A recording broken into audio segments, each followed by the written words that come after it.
इस टॉपिक के अंदर में मैं आप लोगों के 3 टॉपिक डिस्कस करने वाला हूं।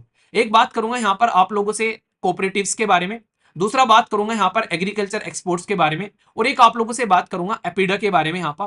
तो ये बहुत ही इंपॉर्टेंट टॉपिक यहां पर रहने वाला है। आप लोग ये सोचो, अगर आज की डेट में आप लोगों को लोन चाहिए और आप लोग इंडिविजुअल इंसान हो, अकेले आप लोग बैंक के पास में जाते हो, लोन दे दे मुझे कि भाई साहब मुझे अपना बिजनेस स्टार्ट करना है। यहाँ पर कोई महिला है वो बोले कि मुझे लोन दे दे, मुझे अपना बिजनेस स्टार्ट करना है। कॉन्स्टिट्यूशनल इवोल्यूशन के बारे में, तो यहाँ पर कॉन्स्टिट्यूशन इवोल्यूशन जो कोऑपरेटिव्स का आप लोगों को देखने को मिलते हैं, ये 97th ये अमेंडमेंट एक्ट है जो कि आप लोगों के सामने निकाल कर आया, जिसमें इंपावर किया गया कोऑपरेटिव सोसाइटी को। यहाँ पर ये कैटेगरी बहुत इंपॉर्टेंट है। एक कैटेगरी होती है फंडामेंटल राइट की कैटेगरी, फंडामेंटल राइट कौन से पार्ट में आते हैं, और दूसरी कैटेगरी होती है डीपीएसपी, जिसको डायरेक्टिव प्रिंसिपल ऑफ आप स्टेट पॉलिसी बोलते हो। इस टॉपिक के अंदर में मैं आप लोगों के 3 टॉपिक डिस्कस करने वाला हूं। एक बात करूंगा यहां पर आप लोगों से कोऑपरेटिव्स के बारे में, दूसरा बात करूंगा यहां पर एग्रीकल्चर एक्सपोर्ट्स के बारे में, और एक आप लोगों से बात करूंगा एपीडा के बारे में यहां पर। तो ये बहुत ही इंपॉर्टेंट टॉपिक यहां पर रहने वाला है, जिसको मैं अलग अलग टॉपिक हैं आप लोगों के, पर इसके अंदर कंबाइन कर मैं डिस्कस करने वाला हूं। तो ध्यान से सुनिएगा, सारी बातें आप लोगों के माइंड में क्लियर हो जाएंगी अगर आप लोग चीजों को ध्यान रखेंगे। हुगली रिवर है वो याद रखना, हमारे देश के अंदर में हुगली रिवर है, जिसके ऊपर में कोलकाता है। एक बात आप लोगों को बता दूं, ये इंटरव्यू के अंदर भी क्वेश्चन पूछा जा रहा है। अभी कुछ बच्चों के डेफ में देख रहा था यहाँ पर, जो कि डिटेल एप्लीकेशन फॉर्म होते हैं यूपीएससी के, तो उसमें यहाँ पर ये अभी जो इंडियन स्टैटिकल सर्विस है यहाँ पर, इसके भी इंटरव्यू स्टार्ट हो गए यहाँ पर। तो आप लोगों ने देखा यहाँ पर, उसमें भी डेफ देख रहा था यहाँ पर। तो यहाँ पर कुछ बच्चे जो फिलहाल अभी यहाँ पर इंटरव्यू देकर आ रहे हैं यहाँ पर, तो यहाँ पर कई सारे क्वेश्चंस जो मुझे पता चलते हैं वो भी मैं आप लोगों से डिस्कस करता रहता हूँ। तो कई बार आप लोग जैसे किसी आप लोग किसी जैसे इस स्टेट के अंदर में आप लोग की सिटी है यहाँ पर, तो कई बार आप लोगों से यहाँ पर जैसे नहीं, मान लो आप लोग जैसे आप लोग दिल्ली में रहते हो, तो दिल्ली किस नदी के किनारे पर देखने को मिलता है, तो आप लोगों से कई बार क्वेश्चन क्या पूछ ले जाते हैं, उस नदी की इंफॉर्मेशन पूछ ली जाती है कि भाई साहब ये ओरिजिनेट कहाँ से हो रही है ये नदी यहाँ पर। तो इस तरीके की बेसिक इन्फॉर्मेशन से भी कई आप लोगों से पूछ ले जाते हैं कि कितने अवेयर हैं, क्योंकि उसी नदी की वजह से कई बार उस सिटी के अंदर में बाढ़ आती हुई नजर आती है। तो यहाँ पर डिजास्टर मैनेजमेंट के भी टॉपिक आप लोग यहाँ पर थोड़े थोड़े से इंपॉर्टेंट हो जाते हैं। तो आप लोग थोड़ा सा चीजों को ध्यान रखा करो, इस तरीके की चीजों को। जो डेफ होता है वो डिटेल एप्लीकेशन आप लोगों का ही रहता है, आप लोगों के बारे में इंफॉर्मेशन सारी आप लोगों को यहाँ पर पता होना चाहिए, ठीक है। सबसे पहले मैं आप लोगों से बात करूंगा यहाँ पर कोऑपरेटिव्स के बारे में। जो वर्ड कोऑपरेटिव्स है यहाँ पर, ये कहां से निकल कर आया और क्यों इसको इतना इंपॉर्टेंट मानते हैं यहाँ पर, और हम लोग इसके बारे में इतना बातें क्यों करते हैं यहाँ पर। तो मैं थोड़ा सा हिस्ट्री में लेकर आप लोगों को चलना चाहूंगा। यहाँ पर एक इंसान थे जिनका नाम था रॉबर्ट ओवन। तो रॉबर्ट ओवन जो थे, इनको father of the modern cooperative movement बोलते हैं नॉर्मली यहाँ पर। तो ये नाम आप लोग याद रखना है यहाँ पर। अब ये कोऑपरेटिव मूवमेंट क्या होता है वो मैं आप लोग को बताऊंगा। पहले बाप का नाम जान लेते हैं जो इसने बच्चा पैदा किया यहाँ पर। तो ये जो कोऑपरेटिव मूवमेंट्स वगैरह, ये जो वर्ड निकल कर आते हैं मॉडर्न टाइम पे, ये यहां से निकल कर आते हैं। और यहाँ पर एक इंसान थे सर फेडरिक निकोलसन। तो यहाँ पर इनको कंसिडर किया था, देखो नॉर्मली अगर आप लोग यहाँ पर देखोगे, ये क्या है, ये पहले वाला जो है इनको हम लोग बोलते हैं basically father of the modern cooperative movement यहाँ पर लेकिन कई बार आप लोगों को देखने को मिलेगा कंसिडर किया जाता है यहाँ पर, ये पर्सन आप लोग यहाँ पर समझ सकते हैं, इनको भी यहाँ पर बोलते हुए नजर आते हैं। पर एक इंसान होता है जिसने चीजों को स्टार्ट किया यहाँ पर, तो इसलिए आप लोग कई बार कंफ्यूजन हो जाता है दोनों को लेकर यहाँ पर। तो ओरिजिन कहां से निकल कर आ रहा है और फिर चीजों को आगे लेकर कौन चल रहा है, ठीक है। तो इन दोनों में फर्क आप लोगों को समझना चाहिए यहाँ पर। तो दोनों शब्द आप लोगों को यहाँ पर देखने को मिले, तो ओरिजिन कहां से निकल कर आ रहा है तो वो आप लोगों को पता होना चाहिए, और फिर चीजें आगे चल रही है। तो रॉबर्ट ओवन जो है वो यहाँ पर एक तरीके से उसको ओरिजिन के तरीके से आप लोग देख सकते हैं, ठीक है। और फिर जिसने चीजों को आगे लेकर चला यहाँ पर, उसके बारे में ध्यान रखना। और हमें बात करो भारत के अंदर में, अगर आप लोग बात करोगे तो भारत के अंदर में आप लोग यहाँ से ध्यान रखना। जैसे एग्रीकल्चर के बारे में बात करते हैं, नॉर्मली एग्रीकल्चर के अगर आप लोग नॉर्मली एक तरीके से रिवोल्यूशन के बारे में बात करते हैं वर्ल्ड के बारे में, तो आप लोग किसका नाम बोलते हैं। पर लेकिन जब भारत में बात करते हैं तो किसका नाम बात करते हैं, तो भारत में तो आप लोग एमएस स्वामीनाथन जी का नाम बोलते हैं। पर लेकिन दुनिया में अगर बात करते हैं तो कौन इंसान का नाम आप लोग लेते हैं, उस इंसान का नाम बताइए यहाँ पर। एग्रीकल्चर में रिवोल्यूशन लाने वाले वो इंसान कौन थे, जिनके साथ में मिलकर जो एमएस स्वामीनाथन जी ने भी काम किया यहाँ पर। तो आप लोग दोनों में कंफ्यूज मत हो जाना। तो दुनिया में अगर आप लोग बात करते हैं कि कोऑपरेटिव मूवमेंट्स किसने चलाया, तो यहाँ पर इनका नाम था रॉबर्ट ओवन, ठीक है। और जब भारत में आप लोग बात करते हैं तो यहाँ पर ये थे फेडरिक निकोलसन। तो दोनों को आप लोग यहाँ पर कंफ्यूज मत हो जाना, इसलिए हम लोग कई बार कंपेयर इनको कर देते हैं। तो फादर ऑफ इंडिया के अंदर में बात करेंगे तो इनको बुलाते हैं, क्योंकि एग्रीकल्चर के अंदर में बहुत सारी दिक्कतें थी, तो यहाँ पर इन्होंने उस चीजों को समझा। और उसी टाइम पर हमारे देश के अंदर में the cooperative credit society I 1904 के अंदर में। यहाँ पर नॉर्मन बार्लो, उनका नाम आप लोग याद रखिएगा। इंपॉर्टेंट है और कई बार आप लोगों से क्वेश्चन पूछा जा सकता है। तो इंटरनेशनल लेवल पर नॉर्मल बार लोग आप लोगों को याद रखना है। और भारत में एम एस स्वामीनाथन है यहाँ पर। क्या एम एस स्वामीनाथन जी को भारत रत्न मिल चुका है, यस या फिर नो? ये आप लोगों को पता होना चाहिए क्योंकि रिसेंटली ताजी ताजी ये न्यूज थी यहाँ पर। तो यहाँ पर अभी दोनों पर्सन के नाम आप लोगों को पता चल गए कि कहां से ये न्यू दिल्ली कोऑपरेटिव्स के यहाँ पर। अभी जो इंपॉर्टेंट बात है, हमारे देश के अंदर में अगर आप लोग ग्रीन रिवोल्यूशन के बारे में बात करते हैं या फिर व्हाइट रिवोल्यूशन के बारे में बात करते हैं, तो ग्रीन रिवोल्यूशन क्या है भाई? खेती बाड़ी के लिए हम लोगों ने काम किया और आज के डेट में जैसे वीट हो गया, राइस हो गया, हम लोग सेल्फ डिपेंडेंट हैं, बाहर के ऊपर डिपेंडेंट नहीं है यहाँ पर। तो इसमें कोऑपरेटिव्स जो है वो बहुत बड़ा रोल प्ले किए यहाँ पर। यानी कि जो कोऑपरेटिव्स होते हैं, यानी कि मिलजुल कर काम करना, तो इसको कहते हैं साथ ही हाथ बटाना। एक अकेला थक जाएगा, मिलकर बोझ उठाना। तो यहाँ पर इस तरीके से आप लोगों को देखने को मिलता है कि यहाँ पर एक ग्रुप बन जाता है और उस ग्रुप में मिलकर यहाँ पर काम किया जाता है। तो यहाँ पर ये चीज आप लोग ध्यान रखना, ये बहुत ही इंपॉर्टेंट होता है यहाँ पर। इस ग्रुप के ऊपर में इस तरीके से कहीं से लोन वगैरह लेना है उसमें भी आसानी रहती है। तो बहुत सारे फायदे आप लोगों को यहाँ पर देखने को मिलते हैं। तो इसलिए यहाँ पर कई बार कहते हैं कि ये किस तरीके से है और कई बार कंपेयर करते हैं कि कोऑपरेटिव्स में और प्राइवेट कंपनी में क्या फर्क है। तो ये भी मैं आप लोगों को यहाँ पर समझा दूंगा ताकि आप लोग चीजों को अच्छे से अंडरस्टैंड कर पाओ। आप लोग ये सोचो, अगर आज की डेट में आप लोग को लोन चाहिए और आप लोग इंडिविजुअल इंसान हो, अकेले, आप लोग बैंक के पास में जाते हो, लोन दे दे मुझे कि भाई साहब मुझे अपना बिजनेस स्टार्ट करना है। यहाँ पर कोई महिला है वो बोले कि मुझे लोन दे दे, मुझे अपना बिजनेस स्टार्ट करना है, तो भाई उसको कोई लोन नहीं देगा क्योंकि उनको कोलेटरल चाहिए। यानी कि इस लोन के एवज में आप लोग क्या गिरवी रखोगे, तो बैंक सीधा सीधा ये बोलेगा। तो यहाँ पर आप लोगों को लोन मिलना ना के बराबर है। पर लेकिन अगर यहाँ पर कोई ग्रुप है इस तरीके का जो कि आज की डेट में एक ग्रुप में मिलकर काम करें और वो ग्रुप अगर जाए यहाँ पर कि भाई हमें लोन दो दो, तो एक ग्रुप को लोन देने के चांसेस जो है वो बढ़ जाते हैं क्योंकि लाइबिलिटी यानी कि जो लोन देना रिटर्न करने हैं वो यहाँ पर सब मिलकर यहाँ पर करते हुए नजर आएंगे। तो ये बेसिक फंडा आप लोगों को यहाँ पर देखने को मिलेगा। तो इसलिए यहाँ पर आज की डेट में जो कोऑपरेटिव्स होता है उसमें ये कहते हैं कि कद्दू कटेगा सब में बटेगा। ये टर्म आप लोग याद रखना क्योंकि यहाँ पर ये है कि प्रॉफिट होगा वो भी सब में बटेगा और अगर कल को लॉस होगा तो वो भी सबका होगा यहाँ पर। तो ऐसे समझ लो जैसे मान लो हर एक इंसान ने यहाँ पर मिलकर इकट्ठे कर कर पैसे रख लिए यहाँ पर कि भाई साहब सारे 100-100 रुपए दो यहाँ पर, तो मिलाकर 100-100 रुपए दिए और यहाँ पर 500 रुपए हो गए। अब मान लो यहाँ पर ये इंसान है टीटू, अब टीटू को 500 रुपए चाहिए तो टीटू ले जाएगा। अब यहाँ पर कोई मिंटू है, मिंटू को 500 रुपए चाहिए, टीटू ने यूज कर लिए, फिर टीटू आकर रख देगा ये 500 रुपए, फिर मिंटू लेकर चला जाएगा यहाँ पर। तो जिसको भी रिक्वायरमेंट पड़ेगी वो पैसे लेकर चला जाएगा यहाँ पर। तो इस तरीके से पैसे यहाँ पर घूमते हुए नजर आते हैं यहाँ पर। तो लेकिन जब हम लोग प्राइवेट के बारे में बात करते हैं, अब थोड़ा सा मैं आप लोगों को यहाँ पर समझा देता हूँ कि प्राइवेट सेक्टर और कोऑपरेटिव सेक्टर में क्या डिफरेंस होता है। और हमारे देश के अंदर में जब हम लोग बात करते हैं ग्रीन रिवोल्यूशन के बारे में या व्हाइट रिवोल्यूशन के बारे में, क्यों हम लोगों ने यहाँ पर इसको कोऑपरेटिव मूवमेंट बनाया। अगर आज के में व्हाइट रिवोल्यूशन जो है वो कोई प्राइवेट कंपनी बना लेते हैं। अच्छा, कौन थे व्हाइट रिवोल्यूशन के जनक? तो सोचो उन्होंने देश के अंदर में व्हाइट रिवोल्यूशन लेकर आ गए वो यहाँ पर। अगर वो अपनी कोई प्राइवेट कंपनी बना लेते तो आज की डेट में कितनी बड़ी कंपनी होती। आप लोग सोच के देखो यहाँ पर, वो अपनी खुद की कंपनी बना के वर्गीस कुरियन साहब यहाँ पर वो लाइफ को एंजॉय कर रहे होते और आज की डेट में वो कंपनी कितनी बड़ी कंपनी होती। पर उन्होंने अपनी खुद की कंपनी न बनाकर उन्होंने यहाँ पर क्या किया, इसको एक कोऑपरेटिव्स की तरीके से रख दिया यहाँ पर, जिसमें आज की डेट में दुनिया भर की जो फीमेल है, जो महिलाएं हैं, वही पार्टिसिपेट करती है और आज के दिन में अपने अपने बिजनेस चला रही है यहाँ पर मिलकर। तो वर्गीस कुरियन साहब ने इसको एक मूवमेंट बना दिया और जब कोई मूवमेंट होता है यहाँ पर वो लार्ज स्केल पर इंपैक्ट डालता है। पर लेकिन अगर ये चाहते तो अदानी अंबानी टाइप की कोई कंपनी बनाकर बैठ जाते और सारा का प्रॉफिट जो है वो लाइफ में एंजॉय करते हुए नजर आते। तो आज की डेट में मिल्क मैन ऑफ इंडिया जो हम लोग बोलते हैं उनका नाम है वर्गीस कुरियन साहब यहाँ पर। तो ये नाम आप लोग याद रखना, बहुत ही इंपॉर्टेंट है। मिल्क मैन ऑफ इंडिया के नाम से आप लोगों से यहाँ पर पूछा सकता है। और एग्रीकल्चर के बारे में एम एस स्वामीनाथन, यहाँ पर वर्गीस कुरियन, दोनों बहुत ही बेहतरीन पर्सनैलिटी यहाँ पर। क्या वर्गीस कुरियन साहब को भारत रत्न मिल चुका है, बताइए जरा।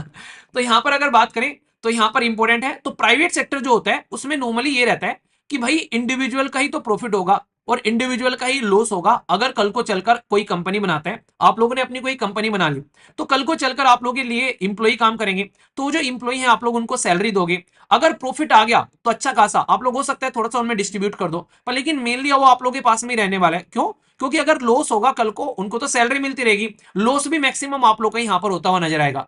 तो प्राइवेट सेक्टर में इंडिविजुअल्स को ओन करता है और प्रॉफिट बनाते हैं यहाँ पर, और वो एक तरीके से डिसीजन भी सारे वही लेता है जिसको आप लोग ओनर बोलते हैं यहाँ पर। तो प्रॉफिट भी उसके पास में जाते हैं यहाँ पर। जो दूसरा इसमें गवर्नमेंट का जो रोल रहता है वो तो अपने कानून बनाकर छोड़ देती है, भाई इसके हिसाब से कंपनी बना लो, ऐसे अपने काम कर लो। तो यहाँ पर इसका जो है कम, गवर्नमेंट का रोल काफी कम आप लोगों को देखने को मिलता है इसके अंदर में, प्राइवेट वाले यहाँ पर। हालांकि वो एक अलग चीज है, आप लोग आज के में क्रोनिक कैपिटलिज्म का नाम आप लोगों ने सुना होगा। उसमें यही होता है कि भाई साहब आप लोग एक तरीके से जब गवर्नमेंट और जो बिजनेसमैन है वो हाथ मिलाते हैं तो उसको क्रोनिक कैपिटलिज्म बोल देते हैं। तो वो तो नॉर्मली आप लोगों ने सुना ही है, वो एक अलग चीज यहाँ पर हो जाती है। पर लेकिन जो मैं बात कर रहा हूँ वो इस सेक्टर की बात कर रहा हूँ। तो जो कोऑपरेटिव सेक्टर है उसके बारे में आप लोग ध्यान रखना, ये ओन किया जाता है बाय द मेंबर्स, यानी कि किसी एक ही कंपनी नहीं रहती है। और जब कद्दू कटेगा सब में बटेगा, यानी कि बेनिफिट यानी कि जो प्रॉफिट है वो भी सब में बटेगा यहाँ पर। और साथ में डिसीजन जो है इनमें कोऑपरेटिव्स में मिलकर लिए जाते हैं कि भाई मिलजुल कर सहमति से डिसीजन लेंगे यहाँ पर। और इसी के साथ में यहाँ पर जैसे मैंने बताया यहाँ पर जो भी यहाँ पर प्रॉफिट होगा, गोल रहेगा, वो भी सारे मेंबर डिसाइड करेंगे, प्रॉफिट होगा वो भी सब में शेयर किया जाएगा। और यहाँ पर गवर्नमेंट का सपोर्ट अच्छा खासा मिल जाता है यहाँ पर। अब जो गवर्नमेंट का सपोर्ट है ये सपोर्ट कैसे मिलता है, अब इसके पीछे मैं आप लोग को हिस्ट्री बताने वाला हूं। और इसके लिए हमारे देश के अंदर में जो संविधान में संशोधन भी किया गया उसके बारे में भी मैं आप लोगों से बात करने वाला हूं। तो ये आप लोग थोड़ा सा ध्यान से सुनिएगा, बहुत ही इंपॉर्टेंट यहां पर होने वाला है। एक एक पॉइंट आप लोगों के माइंड में बिल्कुल क्लियर हो जाएगा। ये स्लाइड आप लोग यहां पर ध्यान रखिए।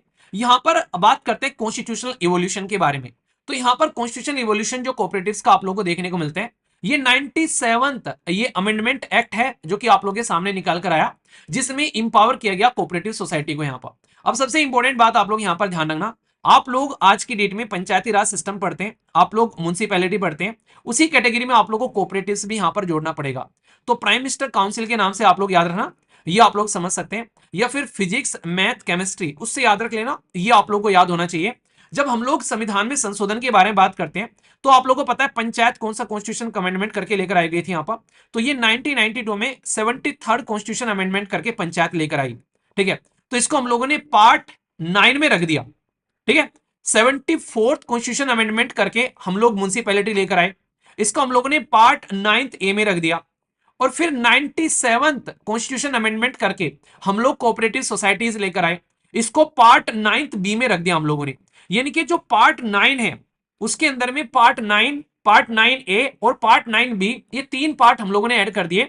तो पीएमसी यानी कि पंचायत, म्युनिसिपैलिटी और कोऑपरेटिव, ये तीनों आप लोगों को एक साथ में याद रखनी है। एक साथ में अगर याद रखोगे तो एग्जाम में आप लोगों को कंफ्यूजन भी नहीं होगा और क्वेश्चन भी सोल्व हो जाएगा यहाँ पर। तो आर्टिकल 243 से लेके आर्टिकल 243 ओ तक का इसमें पंचायत आती है। और फिर ओ के बाद में आप लोग का आर्टिकल 243 पी से लेके आर्टिकल 243 जेड जी तक का म्युनिसिपैलिटी देखने को मिलती है। और फिर आर्टिकल 243 जेड एच से, जी के बाद में एच आ गया, आर्टिकल 243 जेड टी तक का आप लोगों को कोऑपरेटिव देखने को मिलती है। तो ये पर्टिकुलर सारा का सारा फंडा जो है ये 243 के अंदर ही निपट जाता है, यानी कि 2, 3, 4 इसके अंदर में सब कुछ आप लोगों को समेटता हुआ यहां पर नजर आता है। तो ये पार्ट 9 हो गया और आर्टिकल 243 हो गया।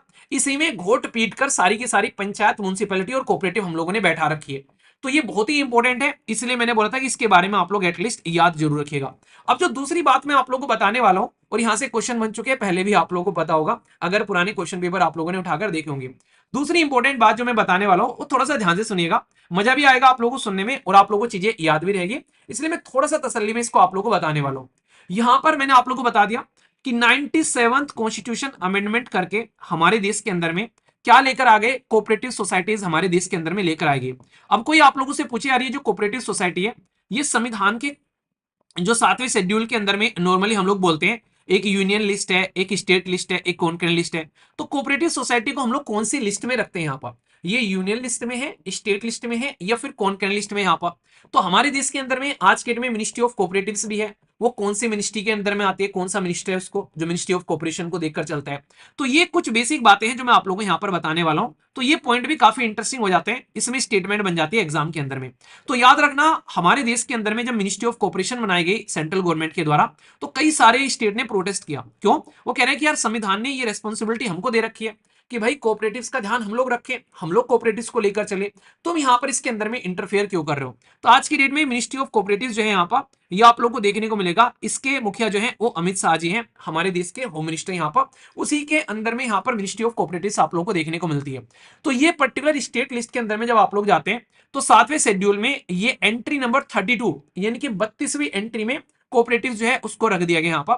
उसमें एंट्री होती है, आप लोगों ने पढ़ा होगा पॉलिटी के अंदर में बाकायदा एंट्रीज होती है, कौन कौन सी एंट्री पर क्या क्या रखा गया है। तो ये तो आप लोगों को समझ में आ गया। अब यहाँ पर जो सबसे इंपॉर्टेंट चीज है मैं आप लोगों को बता देता हूँ। यहाँ पर नॉर्मली पंचायत बनाना, म्युनिसिपैलिटी बनाना, उसके लिए संविधान में हम लोगों ने पार्ट डाल दिया। ओरिजिनली स्टेटमेंट देकर क्या पूछ लेते हैं कि क्या ओरिजिनली हमारे कॉन्स्टिट्यूशन के अंदर में थे। ओरिजिनली मतलब जब 26 जनवरी 1950 में हमारा संविधान इंप्लीमेंट किया गया, उस टाइम पर क्या म्युनिसिपैलिटी या पंचायती राज सिस्टम या कोऑपरेटिव हमारे संविधान में थे? तो ना मुन्ना ना, उस टाइम पर ये हमारे संविधान में नहीं थे। तो इसका मतलब इनको बाद में ऐड किया गया।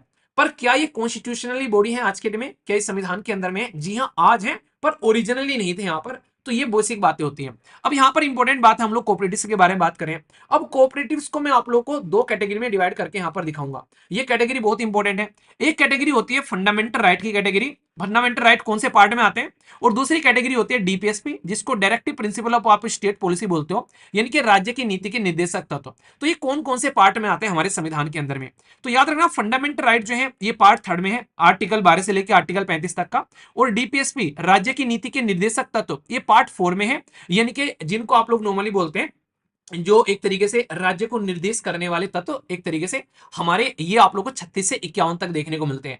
अब यहां पर जो कोऑपरेटिव्स है ये दोनों के अंदर में आती है। मतलब आप लोगों के लिए फंडामेंटल राइट भी है कि आप लोग कोऑपरेटिव से बना सकते हैं। और ये कहां पर आती है? आर्टिकल 19 के 1 के सी में आप लोगों को देखने को मिलती है।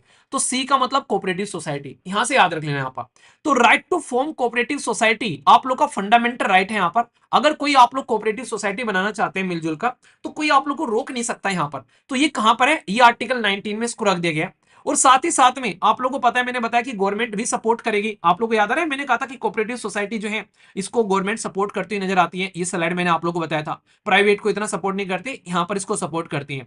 तो यहां पर इसको सपोर्ट कैसे करेंगे भाई? उसके लिए तुमको डीपीएसपी में इसको डालना पड़ेगा। तो इसीलिए डीपीएसपी में भी इसको डाला गया। और डीपीएसपी के अंदर में जो आर्टिकल 43 है, आर्टिकल 43, ये 3 है, इसको 3 को आगे ले जाना और उसके आगे डंडा लगा देना। तो ये 43 बी बन जाएगा यहां पर। तो आर्टिकल 43 बी के अंदर में यहां पर स्टेट को प्रमोट करना चाहिए कोऑपरेटिव सोसाइटीज को। ये बातें डीपीएसपी में लिखी गई है। और कहा कि यहां पर जो प्रोफेशनल तरीके से उनका मैनेजमेंट रहे, उनके अंदर में डेमोक्रेटिक कंट्रोल है। ऐसा नहीं कि कोई वहां पर अकेला भल्लाल देव टाइप का आदमी आ गया और पूरी की पूरी कोऑपरेटिव सोसाइटी को यहां पर कंट्रोल कर रहा है और महेशमती का पूरा साम्राज्य जो है भल्लाल देव के अंदर में चला गया। तो ऐसा नहीं होना चाहिए। कोऑपरेटिव सोसाइटी किसी एक इंसान के अंडर में नहीं होनी चाहिए यहां पर। जैसे नहीं आज के डेट में आप लोग देखते हो यूनाइटेड नेशन को, वो क्या है? वो यूनाइटेड नेशन आज के डेट में भाई साहब 5 लोगों की कठपुतली बन गया है। वो 5 लोग कौन है? जिनको आप लोग परमानेंट 5 मेंबर बोलते हैं। अब उनके पास में है वीटो पावर। अब वो जो चाहे जो करते रहते हैं वहां पर उसके अंदर में। तो भाई उनकी परमिशन के बिना कुछ नहीं होता है। तो कोऑपरेटिव सोसाइटी में ऐसा नहीं होना चाहिए। यहाँ पर मिलकर कोऑपरेशन के थ्रू यहाँ पर रिजल्ट आना चाहिए। तो ये पॉइंट आप लोग ध्यान रखना। तो यहाँ पर आप लोगों को देखने को मिलेगा, तो आर्टिकल 43 बी के अंदर में आप लोग को कोऑपरेटिव सोसाइटी यहाँ पर नजर आ जाएगी। तो आप लोगों को कोऑपरेटिव सोसाइटी के बारे में बेसिक इंफॉर्मेशन मैंने बता दी कि फंडामेंटल राइट भी है, डीपीएसपी में भी है। खासकर पार्ट 9 बी में आप लोग को देखने को मिलेगी, स्टेट लिस्ट में आता है एंट्री नंबर 32 के अंदर में। तो ये सारी बातें बता दी और साथ ही साथ में पंचायत और म्युनिसिपैलिटी का भी कंपेयर करके बता दिया। अभी क्वेश्चन कैसे बना एग्जाम में? क्वेश्चन ये पूछा गया कि कौन सा संविधान संशोधन करके ये बनाए गए हैं। तो आप लोगों को बोल दिया इनके सामने इनके संविधान संशोधन दे दिए और बोला कि इनको मैच करके बताओ कौन सा करेक्ट है यहाँ पर। तो यहाँ पर आप लोगों को क्या है, पंचायत का कौन सा यहाँ पर 73 है, म्युनिसिपैलिटी का कौन सा है 74 है। तो आप लोग याद रखते हो, पर 97 आप लोग नॉर्मली याद नहीं रख पाते यहाँ पर। तो ये चीज आप लोग यहाँ पर ध्यान रखना। तो 97 आप लोग यहाँ पर समझ सकते हैं।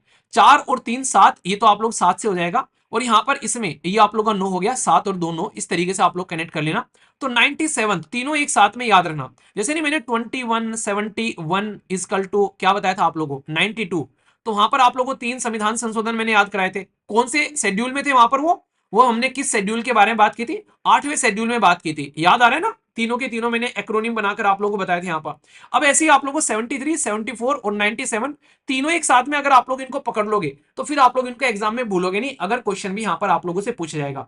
तो यहाँ पर ये हो गया पूरा का पूरा कोऑपरेटिव्स का सिस्टम, जो आप लोगों के माइंड में एक अलग टॉपिक है, इंडिपेंडेंट टॉपिक है। कल को चलकर आप लोगों से क्वेश्चन इसके बारे में पूछा जा सकता है। तो जो कोऑपरेटिव्स है हमारे देश के अंदर में किस तरीके से बनाई जा रही है, इसकी हिस्ट्री कहां से निकल कर आ रही है, वो भी मैंने आप लोगों को बता दी यहाँ पर।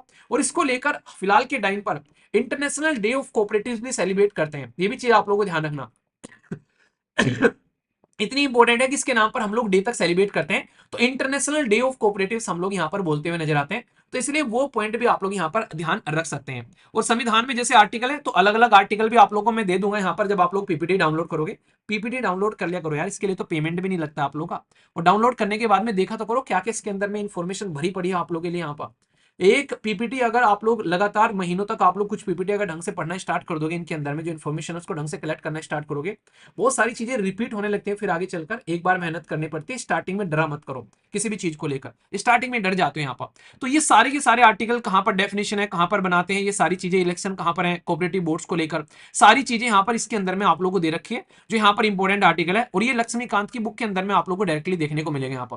तो ये चीजें समझ सकते हैं। 43B हो गया, किस आर्टिकल से किस आर्टिकल तक 19C के अंदर बनाया, 97 कॉन्स्टिट्यूशन अमेंडमेंट हो गया यहाँ पर। रूरल इनकम या कम्युनिटी का वेलफेयर के लिए यहाँ पर काफी बड़ा रोल आप लोग को देखने को मिलता है।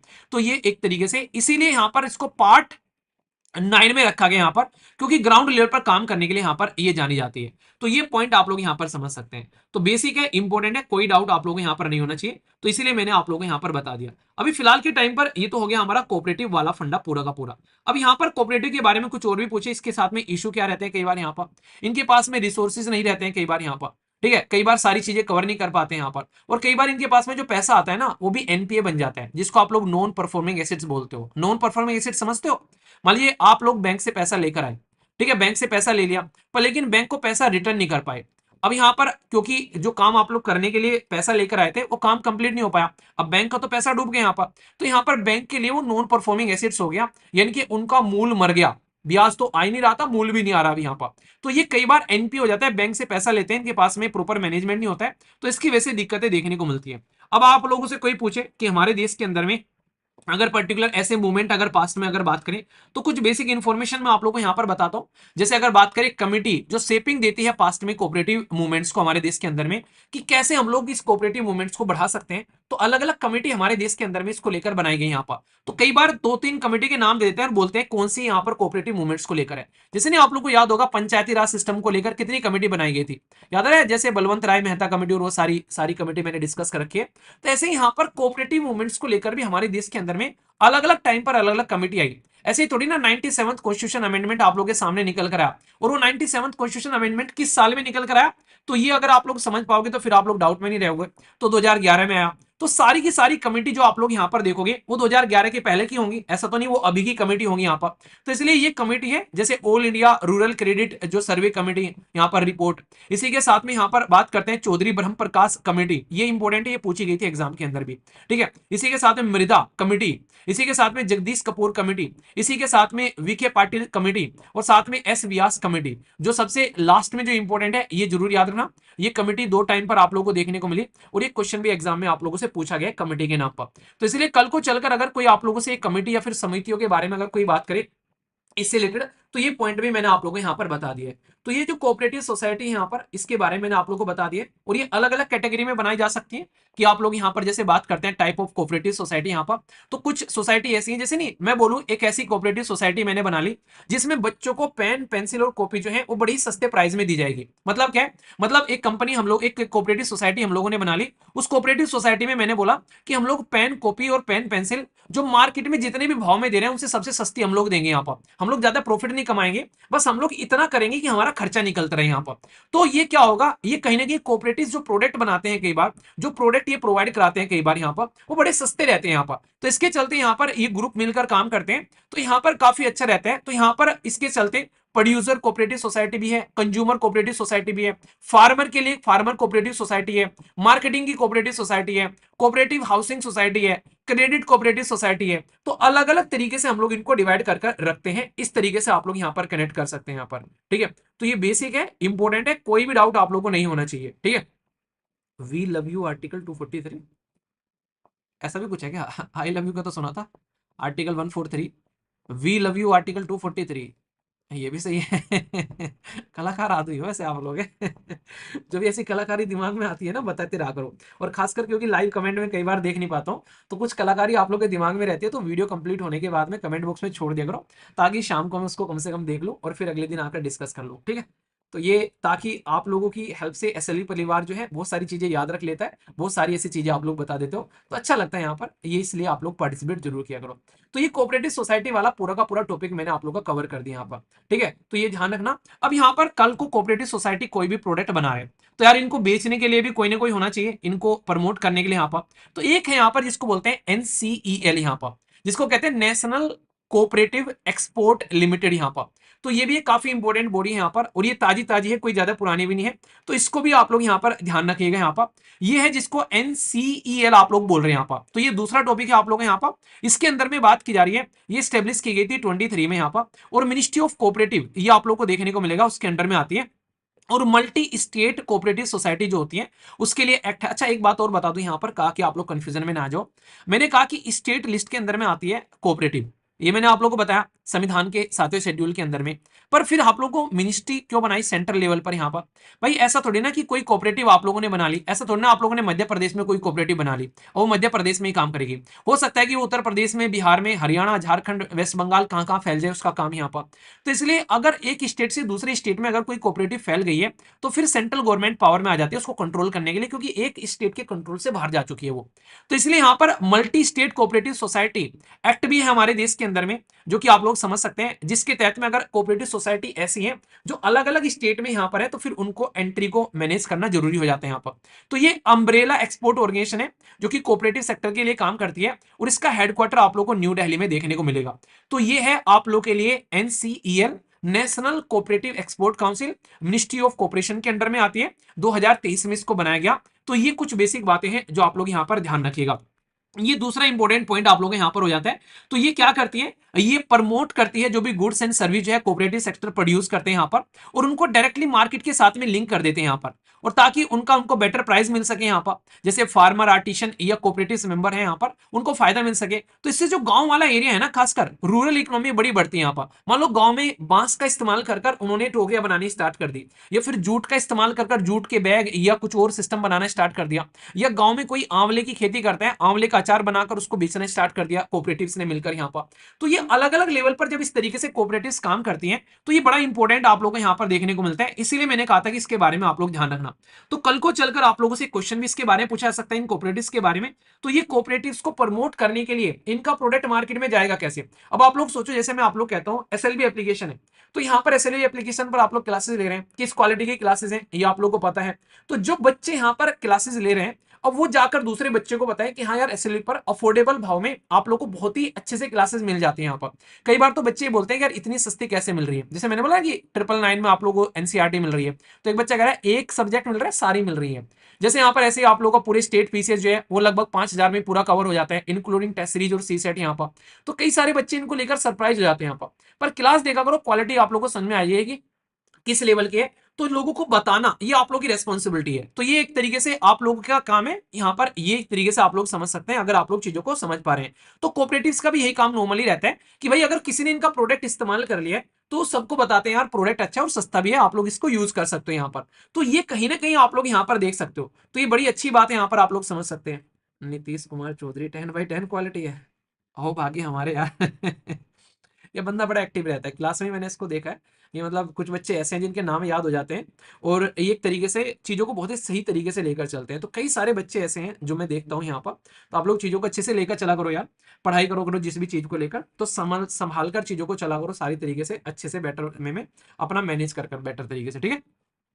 तो यहाँ पर कोऑपरेटिव सोसाइटी को भी प्रमोट करना बहुत ज्यादा जरूरी है, क्योंकि प्रोडक्ट तो इन्होंने बना लिया बेचारों ने, और इनके प्रोडक्ट का किसी को पता ही नहीं यहाँ पर, तो बड़ी दिक्कत हो जानी है यहाँ पर। तो इसी के चलते एक्सपोर्ट जो यहाँ पर ये पर्टिकुलर जो ये नेशनल कोऑपरेटिव जो लिमिटेड बनाई गई, ये इसीलिए है यहाँ पर। वरना सोच को चलो अगर इनके प्रोडक्ट का किसी को पता नहीं होगा, जबकि प्रोडक्ट अच्छा था, तो कल को चलकर इनको अगर इनका खर्चा भी नहीं निकल पाएगा प्रोडक्ट बनाने में, तो ये क्या करेंगे, आराम आराम से प्रोडक्ट को बंद कर देंगे फिर कि यार काम चल ही नहीं रहा है, हो ही नहीं रहा है। क्योंकि अगर कोई भी प्रोडक्ट बनाना होता है तो उसमें एफर्ट लगता है यहाँ पर।